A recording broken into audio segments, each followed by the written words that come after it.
Very good evening all of you. चलो आ जाओ यार फटाफट से। आज हम लोग क्या करने वाले हैं, चैप्टर नंबर 2 के टेस्ट का सॉल्यूशन डिस्कस करेंगे। बेटा इससे पहले मैंने आप सभी के पेपर्स देख लिए हैं, ठीक है, और जो भी कुछ मिस्टेक्स मुझे अब आपके पेपर्स में सॉल्यूशंस में, देखो इकोनॉमिक्स थ्योरी सब्जेक्ट है, पढ़ना बहुत आसान है, सारे बच्चे पढ़ेंगे, सारी फैकल्टी समझाती, कुछ नया नहीं है।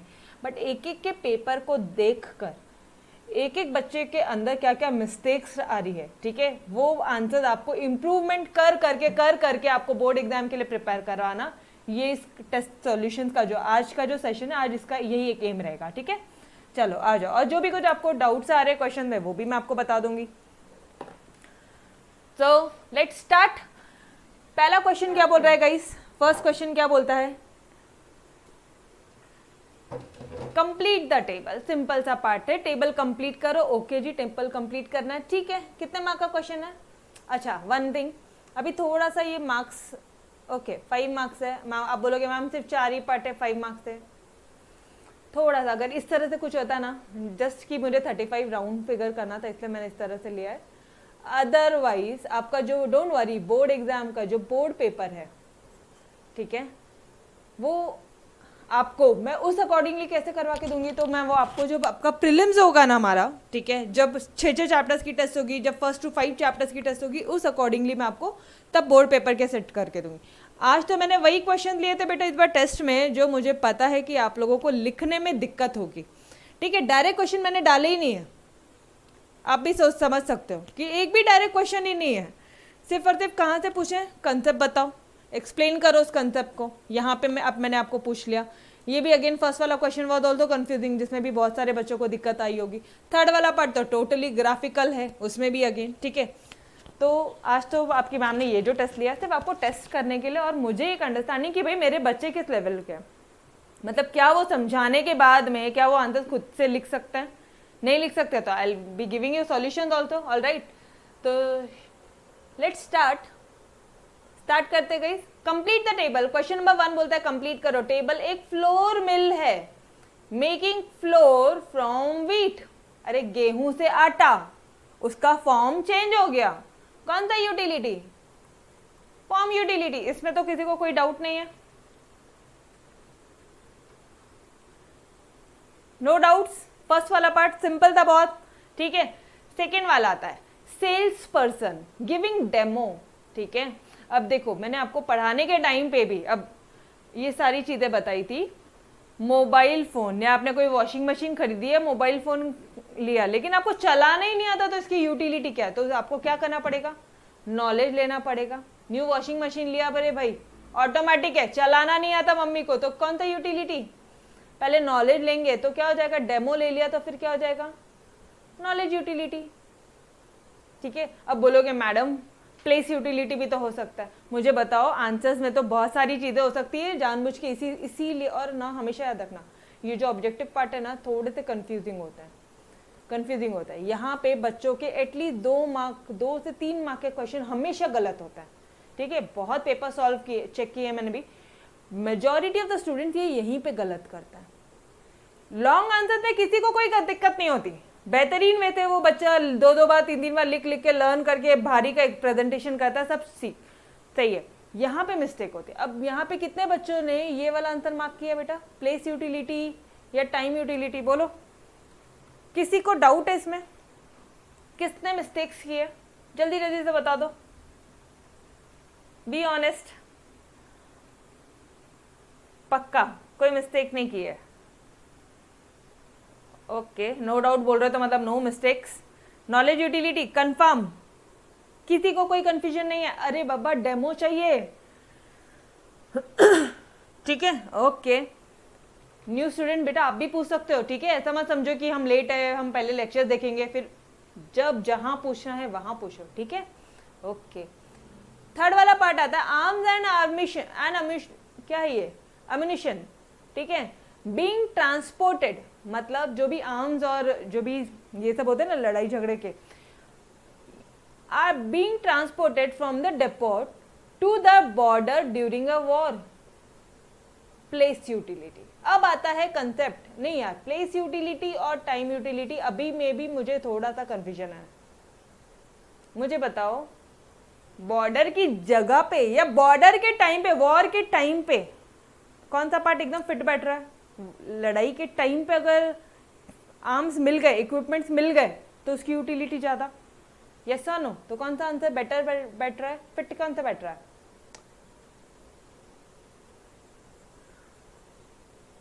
यस और नो? आप खुद सोचो ना, प्लेस यूटिलिटी यहाँ पे फिट नहीं बैठ रहा है बेटा, प्लेस नहीं बैठ रहा है। यहाँ पे कौन सा बैठ रहा है? Time utility. ठीक है, तो यहाँ पे कंफ्यूजन मत करना, क्रिएट करना। इसका right answer will be your time utility. Next बढ़ते हैं, a book ordered online, okay, being delivered to your door step, now comes your place utility. और अब तो समझ में ही आ गया, 3 का आंसर आ गया तो एक चौथा वही है। बट मुझे एक बार बताओ, आपको कंसेप्ट समझा क्या? कंसेप्ट समझा एवरीवन? किसी भी बच्चे को कोई भी डाउट है फर्स्ट क्वेश्चन में? नो?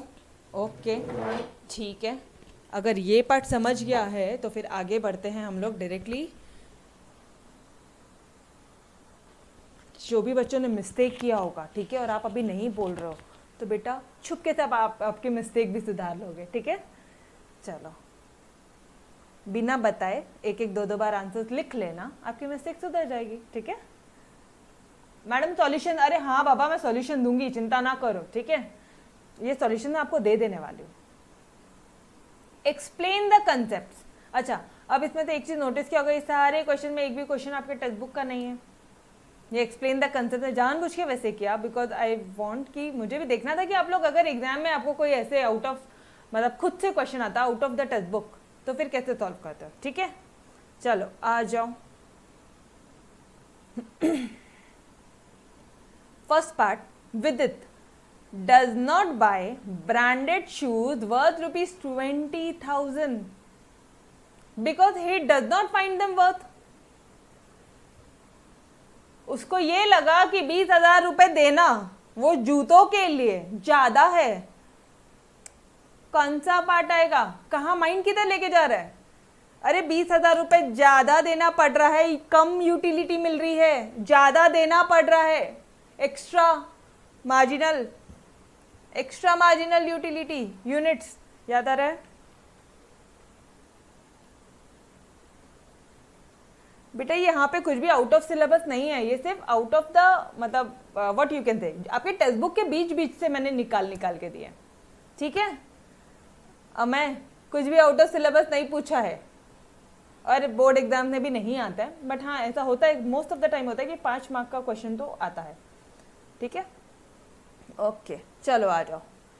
ये वाला पार्ट मुझे बता दो मैम, मैंने यूजफुलनेस टू कंज्यूमर लिखा है। हाँ पता है मुझे, देखा मैंने आपके आंसर्स देखे बेटा, लेकिन यहाँ पे आप खुद सोचो, आपको ऐसे कौन से पॉइंट्स है जहाँ पे आपको ये बताया था, थ्योरी याद करो। ठीक है, पूरा चैप्टर आपके माइंड में ऐसे फ्लैशबैक होगा ना, जब तब आपको आंसर क्लिक होगा, और उतने नंबर ऑफ टाइम पढ़ो तब वो चीज़ें होगी। ठीक है, आई नो कि इसके ये जो आंसर है ना बेटा, ये जो आंसर है ये मेजॉरिटी बच्चों ने गलत किए हैं। ठीक है, सब ने अपने अपने मन से लिखा है, उनको जो सही लिखा, किसी ने सिर्फ यूटिलिटी लिख दिया, गलत। अरे पैसा ज़्यादा दिया, यूटिलिटी कम मिली, इसलिए मेरे को उतना पैसा नहीं देने का, बिकॉज मेरे को लगता है कि उसकी वैल्यू बहुत ज़्यादा है, मेरे को ज़्यादा देना पड़ेगा और यूटिलिटी कम आएगी, तो क्या है ये? Extra marginal unit. ठीक है, लास्ट वाला point, relationship between MU and price, याद आ रहा है कंसेप्ट एवरीवन? तो अब लिखना कैसे है? एक्स्ट्रा ही लिखा है, ओके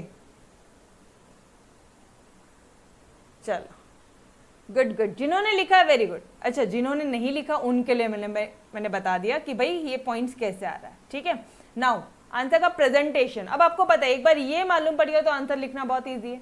इसके पूरा पैराग्राफ ठोक के आ जाओ, और लास्ट में एक क्वेश्चन नहीं पूरा ठोक के आ जाओ, ईजी है। ठीक है, पेपर का प्रेजेंटेशन होना चाहिए पहले कंसेप्ट फिर उसका एक्सप्लेनेशन, पहला कंसेप्ट फिर एक्सप्लेनेशन। ठीक है, और लास्ट में लिख दो, यहाँ पे एक और पॉइंट लिख सकते हो आप, कंक्लूजन भी लिख सकते हो। ठीक है, वो भी लिख सकते हो, बिल्कुल, वो मैंने फर्स्ट चैप्टर में वैसा फ्रेम करके दिया था। चलो नाउ यूनिट्स विच, अब क्या समझाना आपको, अब आपको एक्स्ट्रा मार्जिनल यूनिट को एक्सप्लेन कर देना है। वो क्या होता है कि ऐसा यूनिट जो एक रैशनल कंज्यूमर परचेज नहीं करेगा, नॉट विलिंग टू बाय। क्यों भाई? Because he has to pay मोर, उसको ज़्यादा पैसा देना पड़ता है, उसको यूटिलिटी कम मिलती है। This is known as your extra marginal utilities. Therefore this ये जो कंसेप्ट है, it relates to extra marginal unit because question done. बोलो,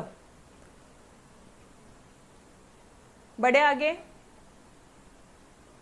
यस, पॉइंट नंबर 2 बोलता है वेंकी ने परचेज किया है। अच्छा, उसने परचेज किया मतलब उसको यूटिलिटी मिली होगी, तभी तो परचेज किया। ठीक है, a pack of 3 shirts for 599। अरे सिर्फ पाँच तो क्या बोलोगे आप, 599 रुपीज में उसने 3 शर्ट परचेस कर लिए। एज ही फील्स दैट, उसको क्या फील हो रहा है, that it gives A maximum value for money. उसको मैक्सिमम वैल्यू मिल रहा है मनी का मैक्सिमम वैल्यू मिल रहा है। Madam value in use, value in exchange, अरे प्रभु वो कहीं से मत लेकर आना। मैक्सिमम वैल्यू बोला तो value in use, value in exchange नहीं, यहाँ पे साफ साफ बता रहा है जितना पैसा दिया उतने का सामान मिल रहा है और वो सैटिस्फाइड है। ठीक है, तो आप क्या बोलोगे, कंज्यूमर इक्विलिब्रियम। मैडम यहाँ पे ये भी लिख सकते हैं हम लोग कि इंट्रा मार्जिनल यूनिट से। कहीं पे उसने ऐसा बताया क्या कि बहुत मोर है? Tell me guys, intra marginal बोलोगे तो ऐसा है क्या कहीं पे बहुत ज़्यादा यूटिलिटी मिल रही है, ऐसा बोला है क्या? नहीं बोला। फिर क्यों, ज़रूरत से ज़्यादा क्यों? जितना पूछा उतना। और साइड में ये भी लिख देना marginal utility, marginal unit, consumer equilibrium. ले भाई, ठीक है।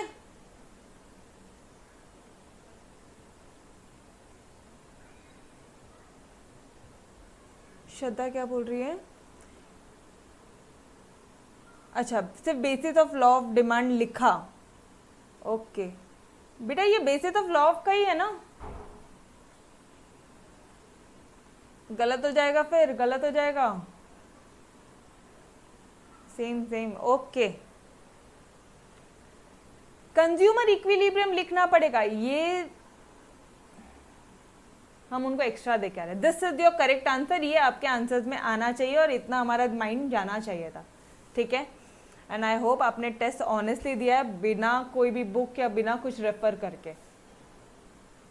चलो आ जाओ, कंसेप्ट, एक्सप्लेनेशन, कंक्लूजन, 3 पॉइंट दे देना हमेशा हर एक आंसर्स के लिए। ठीक है, नाउ लिख के रखो यार, लिख के रखो। ये एक्सप्लेनेशन क्या लिखना है मैडम? आपकी टेक्स्ट बुक है आपके पास में? अरे अब हो गई ना 12th वाले की, खत्म हो गया ना उनका, 12th का सेशन खत्म हो गया, फटाफट से उनकी टेक्स्ट बुक्स वगैरह ले लो, वहाँ पे ऊपर लिखो। क्या लिखोगे? पहला पॉइंट है कंसेप्ट, दूसरा सेकंड पॉइंट जाना चाहिए आपका एक्सप्लेनेशन, और लास्ट वाला पॉइंट होना चाहिए आपका कंक्लूजन। ये ऊपर लिख के रखो बुक के टॉप में, बुक के टॉप पे लिख के रखो।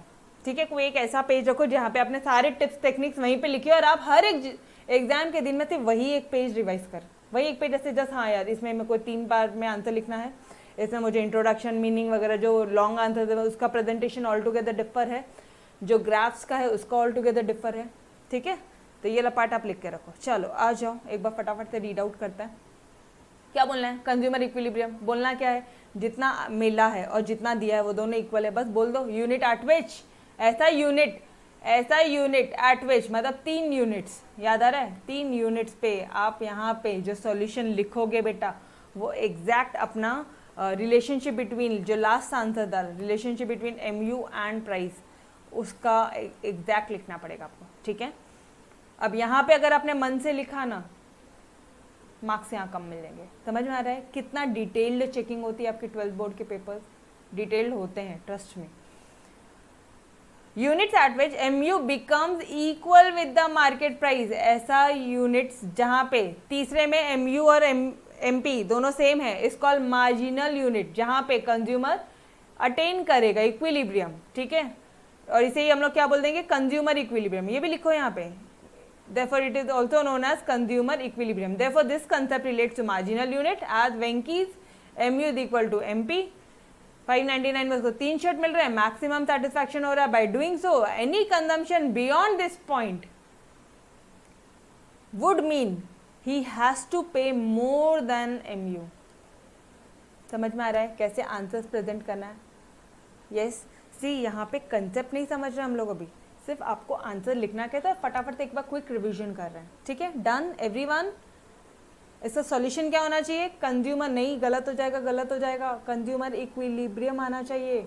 लॉ ऑफ डिमांड कहाँ से फिट बैठता है रे भाई? कुछ भी लॉ ऑफ डिमांड ये चैप्टर में है भी नहीं। लॉ ऑफ डिमांड का चैप्टर ऑल टुगेदर डिफरेंट है, उसके क्वेश्चन ऑल टुगेदर डिफरेंट आते हैं बेटा, ठीक है? अच्छा, अभी तो कंफ्यूजन नहीं आ रहा, अभी तो सिर्फ सेकंड चैप्टर पढ़ रहे हो ना, सिर्फ सेकंड चैप्टर पढ़ा, सेकंड चैप्टर की टेस्ट दे दी। कंफ्यूजन तो तब आएगा जब पूरे 10 और 11 चैप्टर्स के, पूरे 11 चैप्टर की जब टेस्ट होती है तब भारी कंफ्यूजन क्रिएट होता है। तब ये चीज़ें माइंड में रखना, ठीक है? ज़्यादा इक्वल इक्वल मिल रहा है, जितना दिया उतना मिल रहा है, कंज्यूमर इक्विलिब्रियम। ज़्यादा दिया तो ज़्यादा दिया कम मिल रहा है, एक्स्ट्रा। ज़्यादा आया कम दिया तो इंट्रा। डन, ओके चलो जी बड़े आगे। थर्ड वाला पार्ट क्या बोलता है? Vishal does not deduct salary of his maid. अच्छा क्वेश्चन है, इमोशनल है कि भाई वो अपने मेड की सैलरी डिडक्ट नहीं करता, even if she takes 1 day off per week, भले ही वो हफ्ते में 1 दिन छुट्टी मारती है। मतलब अरे बाबा, मतलब मंथली वो 4 दिन छुट्टी मारती है तो भी वो पैसा डिडक्ट नहीं करता। क्यों? गरीब है ना, लॉकडाउन है, ठीक है, हर किसी के घर में दिक्कत है, तो ये सोच के वो पैसा डिडक्ट नहीं करता। तभी यहाँ पे क्या हो जाएगा? क्या लिखोगे? जो मन में आ रहा है वो लिखो। क्या आपके मन में क्या आया कि जो पैसा उसको मिलना चाहिए, वो गरीब को ज़्यादा ज़रूरत है, ज़्यादा ज़रूरत है। Marginal utility for money is higher to poor. जो बोला वही लिखा है बेटा। डन एवरीवन, समझ में आया? समझ में आया? जो आपके मन में आया, क्वेश्चन फर्स्ट टाइम रीड करके क्या मन में आया कि भाई गरीब को पैसे की ज्यादा जरूरत है, वही लिखने का ना। Marginal utility of money is higher to poor, simple. आपने लिखा, वेरी गुड वेरी गुड। जो जिन भी बच्चों को नहीं समझ में आ रहा बेटा अभी पूछो, आज सिर्फ आपके टेस्ट पेपर्स ही डिस्कस कर रही हूँ मैं यहाँ पे। समझ में आया? ओके चलो, अब एक्सप्लेन क्या करेंगे हम लोग? क्या एक्सप्लेन करोगे? यहाँ पे जो आंसर था वो जनरलाइज है, बिकॉज उन्होंने जनरल क्वेश्चन पूछा है, तो चिंता मत करो, यहाँ पे कोई टेक्स्ट बुक में इससे रिलेटेड कोई कंटेंट नहीं है, ठीक है? तो जो आपके मन में आ रहा है वो लिखो कि मार्जिनल यूटिलिटी ऑफ मनी जो है वो मोर है for poor person than to a rich person. Vishal जो है वो सैलरी डिडक्ट नहीं करता अपने मेड की, इवन इफ शी टेक्स, यहाँ पे तो पूरा एज इट इज उसने क्वेश्चन लिखा, and hence this concept relates to MU of money. Done, देख लो एक बार वापस से देख लो, कोई भी डाउट है तो पूछ लो। तो बोर्ड एग्जाम में एकदम भारी का सॉल्व करना है यार। स्क्रीन ब्लर है बेटा, अरे यार, ये लो अब ठीक है।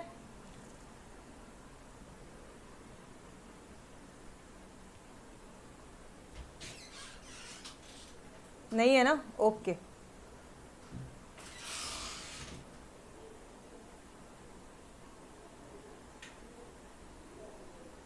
अरे ब्लर है या नहीं है?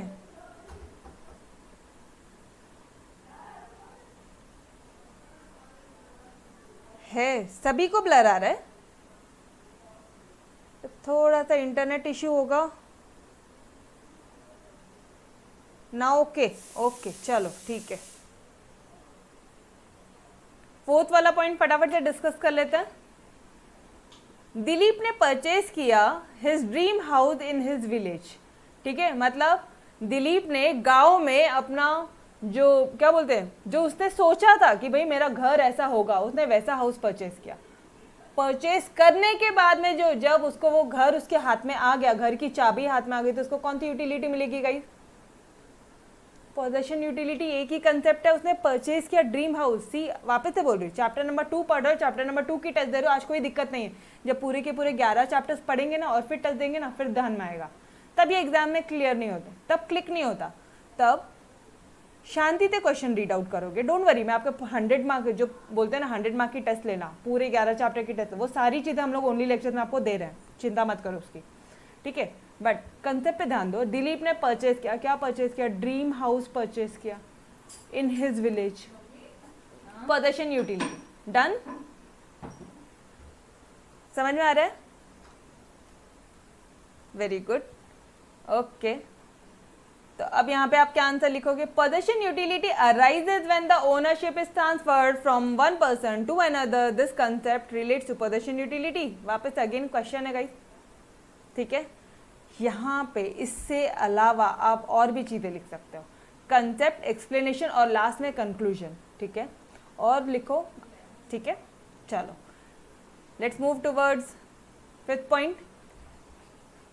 अच्छा मैम, ये आंसर्स में कितना लाइंस होना चाहिए? कितने मार्क का क्वेश्चन है आपका? कितने मार्क का आता है? 3 मार्क का आता है, 2 या 3 मार्क का आता है? एटलीस्ट 6 लाइंस होनी चाहिए एग्जाम में, एटलीस्ट 6 लाइंस होनी चाहिए, ठीक है। तो उस अकॉर्डिंगली आप आपके आंसर अब प्रिपेयर करोगे। Point number 6, engineering students rush to xerox centre to take photocopies of their friends' notes but do not use their notes for rest of the year। अरे सिर्फ साल इंजीनियरिंग वाले स्टूडेंट ना वो एनीवेज फेमस है, ठीक है, कि वो साल में जब उनकी एग्जाम आती है ना तो वो 1 महीने पहले ही बुक निकालते हैं और तब पढ़ते हैं। तो कौन सा यूटिलिटी है वो? अगर उनको उस एग्जाम के टाइम पे नोट्स नहीं मिली तो टाइम यूटिलिटी, सिंपल था पार्ट, ठीक है। It's very easy. I hope किसी भी बच्चे को कोई डाउट नहीं है। ओके डन, आपने भी वही लिखा है, ठीक है जी। अब यहाँ पे क्या बोलोगे? When the utility of commodity increases with the change in its time of utilization, it is called as time utility. Time of utilization से जो भी यूटिलिटी चेंज होती है, टाइम ऑफ यूटिलाइजेशन से, आज मुझे लेक्चर देना, मुझे आज इस पेन की जरूरत है, अगर इस मूवमेंट पे ये पेन नहीं है तो फिर टाइम यूटिलिटी, ठीक है। टाइम ऑफ यूटिलाइजेशन, ये वर्ड आना चाहिए बेटा आपके आंसर में, ये वाला वर्ड आना चाहिए, ठीक है। Hence this concept relates to time utility because utility of friend note increases one day prior to exam as compared to other days, ठीक है। ये तो आप आपके ओन वर्ड्स से भी लिख सकते हो। बेटा समृद्धि, आप मराठी मीडियम से हो तो आपको तो कोई प्रॉब्लम नहीं आ रहा है ना सॉल्यूशंस लिखने में? इस एनी स्टूडेंट जो मराठी मीडियम वाला बच्चा है बेटा, प्लीज़ एक बार आप क्या बोलते हैं आपके मैम को मैसेज करके रखो, ठीक है, खुद से लाइंस प्रिपेयर करने में। और कोई शर्म नहीं, हाँ कोई शर्म नहीं। आपको पता नहीं मराठी मीडियम वाले स्टूडेंट कितने आगे बढ़ते हैं, बिकॉज उनके अंदर ना जुनून होता है। अब हमारे पास जो चीज़ नहीं होती ना वही चीज़ पाने की चाह होती है और फिर बस वो बंदा वैसे ही आगे बढ़ जाता है, ठीक है। ओके, किसी को भी कोई भी डाउट आ रहा होगा आंसर प्रिपेयर करने में, मैम की ये लास्ट वाली लाइन ओन वर्ड में कैसे लिखना, तो बेटा वो भी बोलना, ठीक है। चलो question number 3, explain the concept which is the most important part, और ये आपके टेक्स्ट बुक का ही क्वेश्चन है, ठीक है। इसके सॉल्यूशन आज आपको मिल जाएंगे 5 मार्क के लिए, एटलीस्ट 5 to 6 मार्क्स के लिए आएगा क्वेश्चन आएगा। तो यूनिट दिया है, टोटल यूटिलिटी दिया है, एमयू दिया है, डायग्राम ड्रॉ कर लो। बट उससे पहले, ड्रॉ करने के पहले क्या बोला उन्होंने? Draw a TU curve and MU curve. तो आप क्या करोगे? सबसे पहले तो आपने ये बनाना है, क्या बनाना है? चार्ट ड्रॉ करना है। कंसेप्ट ऑफ यूटिलिटी, टीयू, ये है आपके फॉर्मूले। फॉर्मूले पूछे नहीं है, ये पूछा नहीं है, बट लिखोगे तो मार्क्स ज़्यादा मिलेगा, बिकॉज पूरे पेपर में उन्होंने टीयू एमयू के फॉर्मूलेज नहीं पूछे और आपको आता है, लिखो ना फिर, ठीक है। As it is chart draw किया बेटा। समझो किस तरह से प्रेजेंटेशन भारी बनाने का, सब पढ़ के जाते हैं रे, ऐसा नहीं है, कोई बच्चा नहीं है जो पढ़ के नहीं जाएगा। एग्जाम के वो 3 घंटे में सिर्फ और सिर्फ प्रेजेंटेशन मैटर करता है, और वही बच्चा जिसका प्रेजेंटेशन बहुत भारी का रहता है ना, वही मार्क्स लेके जाता है, उसी को आउट ऑफ मिलता है, ठीक है। तो बस उतनी उतनी छोटी छोटी चीज़ें ध्यान रखो। फिर लिखोगे आप TU curve. TU curve again we have studied कि भाई टीयू कर्व अपवर्ड स्लोपिंग होता है और उसके बाद में लेफ्ट टू राइट जाता है, फिर वो डिमिनिशिंग हो जाता है, और फिर MU goes on diminishing. TU और एमयू दोनों को साथ में लेके बोला, ठीक है। फिर टीयू जब ऊपर चला जाएगा एकदम हाईएस्ट लेवल पे, तो एमयू क्या हो जाएगा? 0, और उसके बाद में वो नेगेटिव हो जाएगा, वही वाला पॉइंट है। और इस पॉइंट को क्या बोलते हैं? Point of share TT. और ये रहा आपका टीयू एक्सप्लेन करने के बाद में, एमयू एक्सप्लेन करने के बाद में, here is your answer. Graph अब आया आपका ग्राफ, समझ रहे हो? ग्राफिकल क्वेश्चन कैसे सॉल्व करना। और ये रहे आपके पॉइंट नंबर 2, क्वेश्चन नंबर 2 का फर्स्ट पार्ट, क्वेश्चन नंबर 2 का second part. When total utility is maximum and MU is 0, तो क्या हो जाएगा वो? Point of share TT 0। वही चीज लिखी है, अच्छी तरह से बुलेट में हाईलाइट कर दिया है कि भाई ये पॉइंट को पॉइंट ऑफ शेयर टीटी बोलते हैं, यहाँ पे टी यू मैक्सिमम रहता है और वो कांस्टेंट रहता है, और एम यू जो है वो 0 है। अब बच्चे लिख के तो आ रहे हो मैक्सिमम और 0, कांस्टेंट कौन लिखेगा? यहाँ पे मिसिंग हो रहा है, कुछ कुछ पार्ट जो आपके आंसर्स में मिस हो रहे हैं वो मैं आपको बता रही हूँ, ठीक है? इंपॉर्टेंट है रे बाबा, ठीक? 2 वर्ड्स तो है। It means your text book question, text book.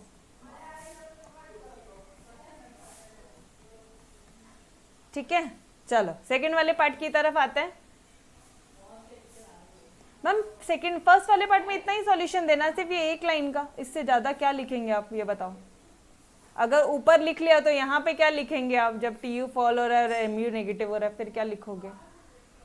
तो व्हाट आई हैव डन, देखो अल्टीमेटली एग्जामिनर को ये बताना है कि भाई हमको आता है, ठीक है? तो जिधर लगता है आपको कन्वीनियंट लगता है वहाँ पे आपने बता दो। देखो जैसे यहाँ पे हम यहाँ पे सारे कंसेप्ट बता दिए, टी यू जब फॉल हो रहा है और एम यू नेगेटिव हो रहा है मतलब क्या? Dissatisfaction, disutility. कुछ बच्चे सिर्फ इतना लिख के छोड़ रहे हैं, लिखो पूरा लिखो कि इसके आगे और कंज्यूम किया तो एम यू नेगेटिव होगा, इस पॉइंट को शेटीटी बोलेंगे, और फिर लिखो कि वो सैटिस्फैक्शन डिससैटिस्फैक्शन हो जाएगा, इफेक्ट्स इल इफेक्ट्स हो जाएंगे। और ये रहा हमारा फाइनल वाला चार्ट। समझ में आ रहा है? ये भी ड्रॉ करके आई हो, ठीक है? डन। अच्छा ये वाला पार्ट आपको लग रहा है ऊपर वाले आंसर में कम है तो ये वाला पार्ट यहाँ ड्रॉ कर लो, कोई दिक्कत वाली बात नहीं है, ठीक है? आता है, भर भर के आता है। ओके ये जो चार्ट है ना कंजम्पशन टी यू वाई, ये जो येलो कलर का चार्ट दिख रहा है बेटा, इसको आप बिल्कुल ऊपर वाले सेकंड के फर्स्ट में भी ड्रॉ कर दो, फिर थर्ड में ड्रॉ करने की जरूरत नहीं है। कहाँ पे ड्रॉ कर सकते हो? सेकंड के फर्स्ट वाला पार्ट, मतलब ये चार्ट इधर, ये पॉइंट ऑफ शेटीटी एक ही लाइन का आंसर जा रहा था ना, इधर यहाँ लिख दो। यहाँ तो already we have the content, ठीक है? तो इस अकॉर्डिंगली थोड़ी सी आंसर्स हमें प्लानिंग करनी होती है, आंसर्स कैसे लिखना वो प्लानिंग करनी है बस, ठीक है? ओके तो एनी डाउट्स? आप किसी भी बच्चे को कोई भी डाउट है तो अभी भी पूछ सकता है मुझसे। From tomorrow we are starting with your fresh chapter number 3, ठीक है? ओके चलो bye, till then bye bye, take care, खुदा हाफिज। मिलते हैं नेक्स्ट लेक्चर में, ये नेक्स्ट चैप्टर के साथ। चलो जी, बोलो बोलो, एक मिनट, एक बच्चे को डाउट है मैम मुझे। अच्छा तनिष्का बेटा, मैं आपको ये बोली थी कि ये जो प्रेजेंटेशन है ना, आपके सॉल्यूशन देख के मुझे ये बताना था। ये देखो आप देख रहे हो ये प्रेजेंटेशंस, ये 3 पार्ट के प्रेजेंटेशन आपने नहीं किए। कंक्लूजन, कंसेप्ट, एक्सप्लेनेशन और कंक्लूजन। कंक्लूजन में क्या लिखना? कुछ नहीं, 10 Dilip purchase his dream house in his village, it is possession utility, बस वही पार्ट रिपीटेड है, ठीक है? एग्जाम में सिर्फ प्रेजेंटेशन भारी रहता है, एक कंसेप्ट, एक एक्सप्लेनेशन और तीसरा है कंक्लूजन। हाँ EXP लिख कर मत आइयो, बार बार बोल रही आपको शॉर्टकट्स अलाउड नहीं है, वी कैन यूज, ठीक है? यहाँ पे पूरा लिखते बैठेंगे ना तो लेक्चर्स डिले हो जाएंगे, ठीक है? तो वी आर यूजिंग, आप लोग मत यूज करो, आप यहाँ पे पूरा लिखो एक्सप्लेनेशन, ठीक है? ये कुछ मिस्टेक थी बेटा जो मुझे आप सभी के में लिखा है, EXP लिखा फिर आपने, है ना? ओके तो चलो guys, till then bye bye, take care, खुदा हाफिज। मिलते हैं नेक्स्ट लेक्चर में। चलो बाय एवरीवन, बाय बाय।